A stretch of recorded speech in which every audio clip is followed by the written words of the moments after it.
In this guide, I'll show you how to fix the PS5 error, something went wrong with the gamer application. So the first thing you want to do is highlight the gamer app and press the options button on your controller, and then you want to close it out fully before checking for an update, as well as restoring the license. Now after you've done that, relaunch the gamer app and see if you get the error.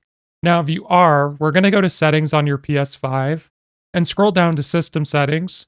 Then go to System Software and System Software Update and Settings, and make sure your console's up to date with the latest system software. Now, if you're still getting the error, the next thing you want to do is press the PlayStation button on your controller, and we're going to go to Power, and you want to turn off your PS5 fully. Now, once it's fully turned off, press and hold the power button until you get 2 beeps, and once you're in safe mode, try clearing your system cache, as well as rebuilding your database. Now, after you've done that, come back to your gamer app and relaunch it to see if you're getting the error. And if you still are, press the options button on your controller. And I recommend you delete the gamer app and reinstall it, and that should fix the issue. This guide was helpful. Like and subscribe, and we'll see you in the next one.